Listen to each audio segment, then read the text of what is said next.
यहाँ तक कि मैंने कल भी कहा था कि एक्ट भी जो पास होते हैं पार्लियामेंट से या असेंबली से या विधान परिषद से समय के अनुसार आवश्यकता अनुसार अमेंडमेंट्स होते हैं। लेकिन ये इसलिए हमने कहा कि अभी हम लोग ट्रांसफ़र पॉलिसी हम लोगों ने काफ़ी विचार विमर्श के बाद लाया है।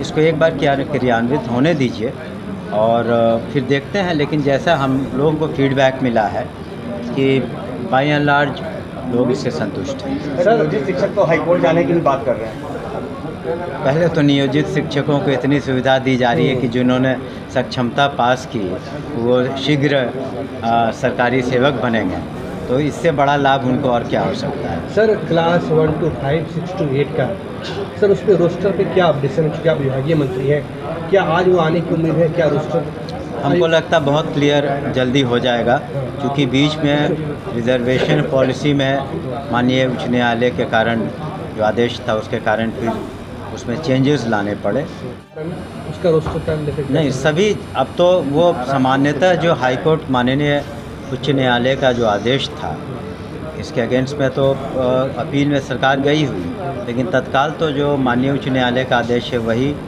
माने रखता, तो उसी पर हम लोग। बिहार में जुलाई के महीने में दिव्यांग छात्रों के लिए जो आप लोगों ने स्पेशल परीक्षा ली थी, जो 7,000 से ज़्यादा पद है, उसकी रिजल्ट आ चुकी है। पात्रता परीक्षा का शिक्षक की बहाली की क्या प्रक्रिया होगी? क्या किसकी? नाट्य शिक्षक के लिए इतना अभी उस पर कोई विचाराधीन नहीं। सर, बीपीएससी तैयारी 3 को लेकर के विपक्ष सवाल खड़े कर रहा है कि आपकी नहीं, हमने कहा जो कमीशन को निर्णय लेना है कमीशन लेंगे निर्णय। Thank you. चलिए, जब ये खत्म हो गया तो कहाँ से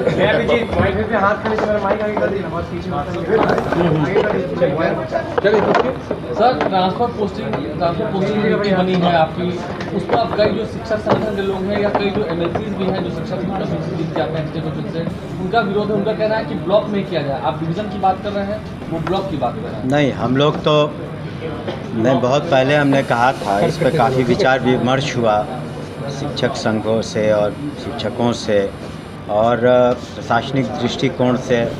हर मुद्दे को नज़र रखते हुए जो भी शिक्षक हैं वो तो अपने ज़िले में ही रहेंगे।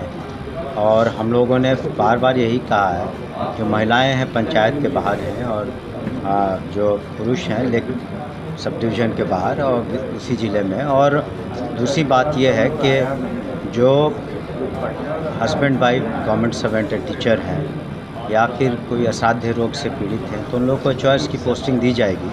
तो इससे अधिकांश जो शिक्षक हैं मेरे ख्याल से संतुष्ट हैं। लेकिन हर संगठन में और हर महकमे में कुछ लोग होते हैं कि वो कमियां निकालते हैं, त्रुटियां निकालते हैं, उसका तो कोई इलाज नहीं है। लेकिन इसके बावजूद भी हम लोगों ने एक एपेलेट अथॉरिटी को भी रखा है कि इसके बावजूद भी अगर किसी को कोई कमी लगती है तो वहाँ डिस्ट्रिक्ट मैजिस्ट्रेट की अध्यक्षता में जो कमेटी है या फिर डिविजनल कमिश्नर के स्तर पर जो कमेटी है या फिर मुख्यालय में सेक्रेटरी के लेवल पर जो कमेटी है उस मामले को पुनः देखेगी।